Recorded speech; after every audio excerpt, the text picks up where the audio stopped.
va pas révolutionner la chose parce que c'est un travail qui est à faire au niveau de la société civile avant d'être fait au niveau des entreprises, mais une prise de conscience collective, se poser les bonnes questions, ne pas se dire un handicapé c'est quelqu'un de pas normal. Si au lieu d'une minorité, il y avait d'un seul coup du jour au lendemain une égalité, qui seraient véritablement les handicapés? Et j'ai le sentiment que ça serait nous.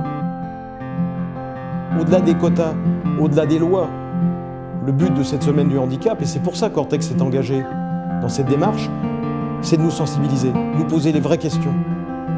Après, on verra effectivement si on est capable d'embaucher, mais préparons-nous.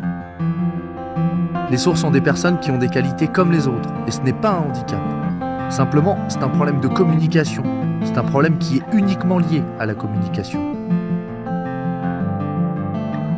Moi, mon objectif, c'est vraiment de sensibiliser, d'informer au sein des entreprises sur la surdité.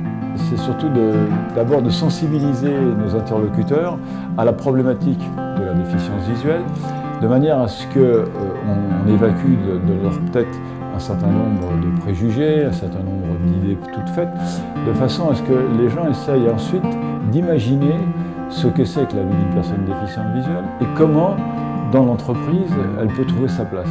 Donc, si on trouve le bon mode opératoire, à mon avis, il n'y a pas de souci majeur à l'intégration d'une personne handicapée visuelle. Et Ortex souhaite associer ces personnes à sa démarche d'entreprise, c'est-à-dire leur proposer des emplois, leur montrer qu'ils sont capables de concourir à la réussite du groupe, au même titre que les autres. Entre l'exposition et les ateliers auxquels vont participer les collaborateurs, on va essayer d'approcher ce que c'est que d'être en situation de handicap.